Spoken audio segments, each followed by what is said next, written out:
All right, so this year's Dreamville Fest was up from what I read, watched, and Super up. heard. Super up. Cole is quietly turning his Dreamville Festival into a must attend event for both fans and artists. Along with that, Cole is also turning into a staunch businessman. First off, two questions, or Mhm. a statement and a question for you, Sticks. You got to work your magic to get Cole on the podcast. I got to, man. I got to, dog. I Secondly, got to. um, did you have a chance to watch the festival? And if so, what are your thoughts on the festival and then just all Cole's business endeavors in as a whole?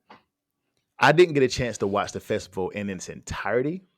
Hmm. But I do know like my sister Cash, you know Cash. Cash went to the Yeah. she goes to the festival every year. She's probably the biggest J. Cole fan that I know. Okay. So she goes to the festival every single year. So she was there, and I watched her stories, and I watched her page, on Instagram and Facebook about it.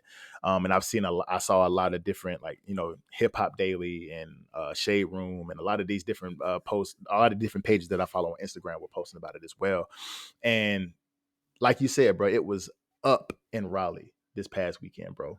Hmm. Like, and like you said, man, he's definitely turned into a businessman, bro, because I was looking back and the first Dreamville Fest was in 2019.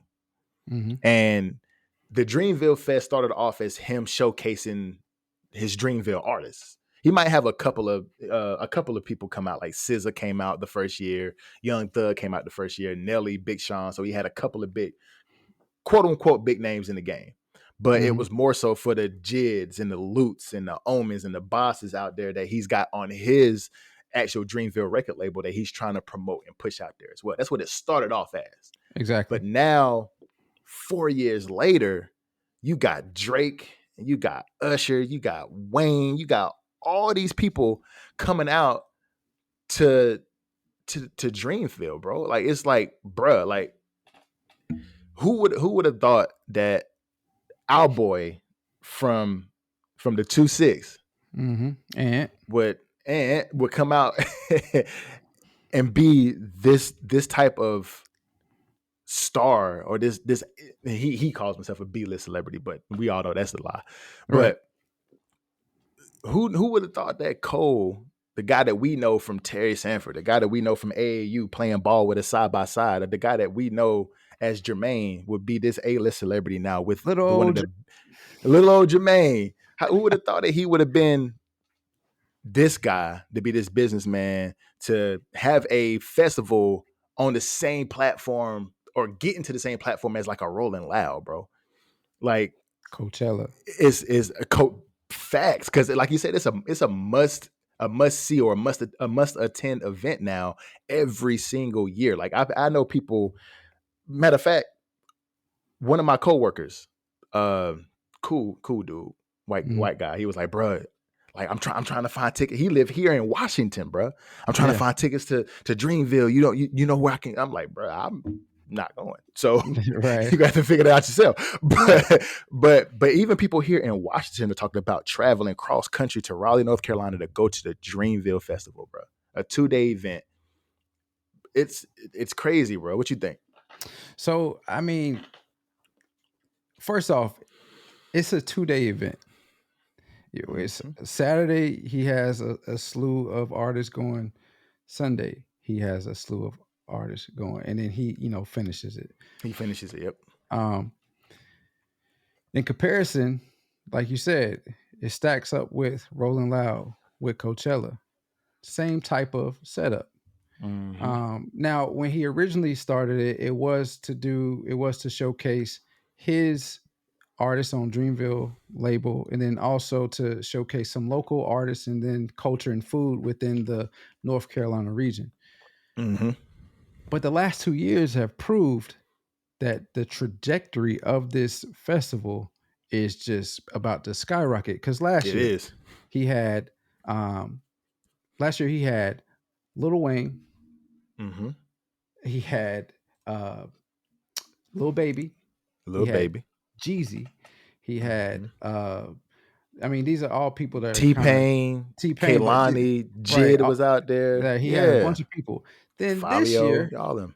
he had Drake, he had Usher, he had Lil Durk. He had Burner Boy. I don't even know who Burner Boy is, but apparently he's somebody to be recognized. Mm-hmm.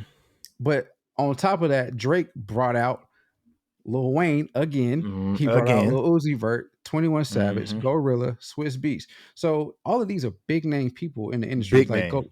Glorilla is becoming a big name. 21 Savage is established. Lil Uzi Vert, he got his own little hip patent dancing, all that stuff coming on right now. And then we all know who Wayne is. Oh, Facts. let's talk about this real quick. So on April 1st is when Usher he did his performance. And he Mm-hmm. played with the crowd He talking played with the about crowd talking about Beyonce was coming out. Beyonce was coming out. And so Yeah. I said that to my wife is a part of the Beehive. Mm-hmm. And I said that to her, and she was like, they should have known Beyonce wasn't going to come out, because if Beyonce was coming out, she would have been a part of she would have been like on Sunday the flyer, crew. the headline, right? Yeah. I'm like, well, not Lil necessarily Wayne, because Lil Wayne wasn't on the headline. Neither was exactly. 21 Savage. Neither was, yeah. I said that, right? Yeah. You know what she said? What'd she say? We're talking about Beyonce. I said, y'all Beehive is outrageous. Outrageous. I mean, I get it. Outrageous. I understand, but like Beyonce could be a surprise as well. She don't have to be the headline. But anyway, so but do you realize how crazy that would have went if he actually did bring Beyonce out? And who's to say he has a record with Beyonce? So he definitely does. He definitely does. And who's to say that wasn't alluding to something down the road? Type shit. So I mean, even though it was Usher, maybe Cole might be working on that already. You feel me? Yeah. Cole ain't got no song with Beyonce. No, yes, he does. Yes, he does. Yeah. We like the party. He does. That's what I was saying. Usher and Beyonce. Oh, they do actually in the club. I was gonna say Usher and Beyonce don't have a song together that I realized, but yeah, in the club. But I mean, I say all that to say is he's gotten these big names to come to Raleigh, North Carolina. I don't like how Ish off of Joe Budden podcast try to play North Carolina just because I didn't hear it. What did he say? He was like, what did he say, bro? He was like, I mean, he got these big names to come into he started to say in the middle of nowhere, but he said North Carolina of all places.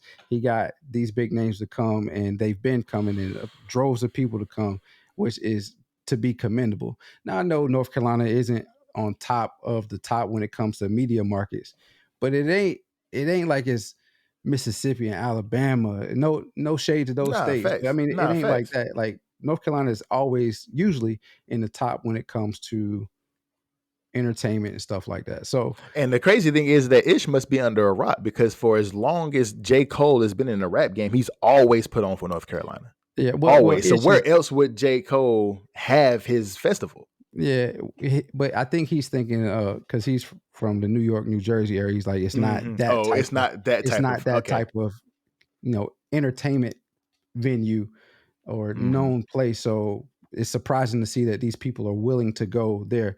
But where's Coachella? It's not like in the middle of. Where is Coachella? Coachella is not like in Los Angeles or anywhere like that. It's like in the middle. It's by Palm Springs, California, but it's not exactly Palm Springs. It's a couple miles or minutes away. It's the Empire Polo Club in Indio, California. Right. In the Coachella Valley. Yeah. So I mean, but it made its name to get to what it is now, to where people will go in the middle of nowhere to enjoy the music artists that they love, or the types of venues that they culture that they like. So who's to say that J. Cole can't do this, or who's to say that Raleigh can't turn into that? And Raleigh is Coachella, the capital of North Carolina. It's what's unfortunate is that he can't have it in Fayetteville. We all know why he can't have it in Fayetteville. We don't have a big enough outdoor venue for him to have it, because the Dogwood Festival is not going to be very true. Because you got to have it in Raleigh, dog, because you can't have that kind of packed venue in Fayetteville. No fucking way. Yeah, amongst other things. Yeah, so it's unfortunate. Yeah, facts. But as far as his businesses are concerned, though, man, I mean, he is quietly building up an empire as far as in the media has become, because he has Dreamville Ventures, which is a multifaceted, multidisciplinary media company. He also has now Dreamville Studios, which is a content studio focused on original and co-produced content. Pick up our podcast, bro. And then he also has Dreamville Films, which produces and distributes films, and he worked with a ton of different brand, household brand names. HBO, Twitch streamed the Dreamville Fest. Before that, Title streamed the Dreamville Fest. Mm-hmm. So he's quietly building up this catalog of not only music, but also these business ventures to where, if we look up down the road 10 years from now, he could be in the same boat as Jay-Z. He has partnerships with Puma and all that. So I mean, he could be in the same boat as Jay-Z, Mm-hmm. Kanye before he destructed. He could be in that Yeah. in that same boat, which is commendable. Very much so commendable. And you just taught me something, bro, because I thought Coachella was just the name of the actual the name of the actual festival. I didn't know it was an actual place in California. So it's like you said, but that's middle of nowhere. I had no idea that the Coachella Valley even existed until literally 5 minutes ago.